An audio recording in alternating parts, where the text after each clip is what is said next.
Hi there, Dave Porter here. Today, I'm going to talk to you about choices for identifying giftedness in students in a particular subject area. Now, given my long history as a teacher of, history, I'll talk about identification tools for specific academic domain giftedness in history and the social sciences. First, what indicators stand out that a student may have natural, inherent abilities in history? So, the sweater vest and blazer with the elbow patches on your kindergartner is for sure a dead giveaway. Some of you may remember Michael J. Fox as Alex Keaton on Family Ties. But aside from that, how do we identify these students?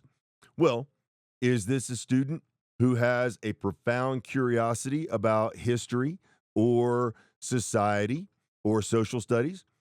Are they reading history and nonfiction as often as possible? Do they recite dates or events from history? And more importantly, can they talk about the connections or effects those events had on the world then or have on our world today? Do they have every single Ken Burns documentary memorized? Indicators along these lines may point to an advanced placement or advanced learning opportunities in history or social studies being appropriate for this student. So, while there are many tests that can help to identify students in this area, which I'll discuss soon, giftedness in history of the social sciences can be identified best by a full body of evidence, or BOE. I'm going to include a great graphic I learned about from my classmate and colleague, Kelly Yen, who kindly gave me permission to use this in this video. A BOE, a body of evidence, will comprise data from sources that could include teacher or parent observations, anecdotal records, questionnaires, interviews, should include a student portfolio, and can include formal assessments. So, what formal assessments would we use to help us identify students with specific area giftedness in the social sciences? Ironically, in order to determine student abilities in this area, we will actually be using achievement tests. So, ability tests will typically offer us a view of a student's general intellectual ability or their abilities in problem solving, critical thinking, etc. In order to determine a student's specific ability in the social sciences, we need to go with an achievement test, which will show what they already know in the academic domain, or by giving a pretest and a post test after a unit of study, we can determine the student's ability to learn the information, the rate with which they gain the information. So we're looking at achievement tests. Almost all definitions of gifted depend on a comparisons of a student's ability with those of their same age peers.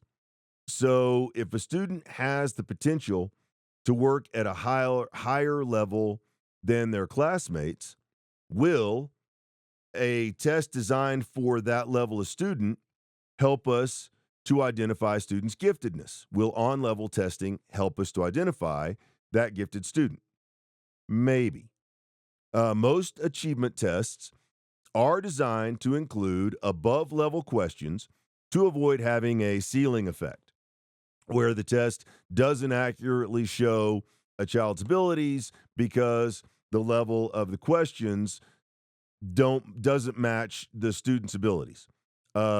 In the case of a student still appearing to be working on a level higher than the test shows, one alternative is above level testing.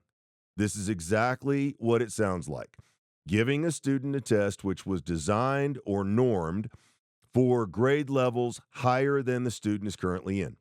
So, for example, a third grader might take a test normed for fifth and sixth graders, and so on. Some tests that have subtests for history, for the social sciences, and are normed for multiple levels include the Iowa Test of Basic Skills, which I took when I was a kid back in the cuneiform tablet days. I think it may have been called the Mesopotamian Test of Basic Skills back then. Um, so the Iowa Test of Basic Skills, the screening assessment for gifted elementary and middle school students, or SAGES 3, has tests for grades K through 3 and for 4 through 8.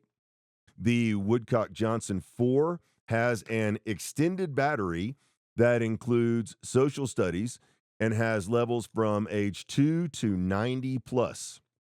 Um, the Stanford 10 offers achievement testing in social studies for grades K through 12.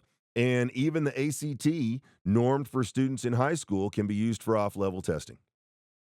One important note: many students who are younger, such as those in pre K, kindergarten, or even first or second graders, or students who may be twice exceptional, may struggle to show what they know due to limitations in reading ability. Is the test testing their reading ability, or is it testing their giftedness in social studies? In these cases, more observational assessment like the gifted rating scales or teacher and parent observations or student interviews may be more appropriate when considering academic needs and placements for these students. Let's make sure the test is assessing history and social studies giftedness, not reading ability, right? Um, as you can see, there exists a number of tests that have subtests which can be used on or off level for identifying students who are gifted in history and the social sciences.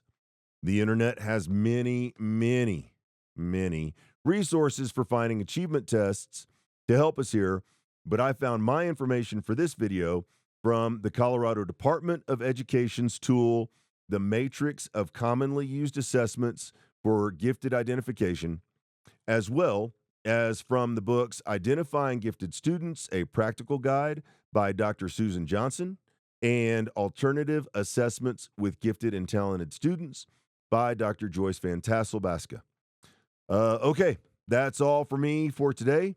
Thank you for joining me for my talk on identifying students in history and the social sciences.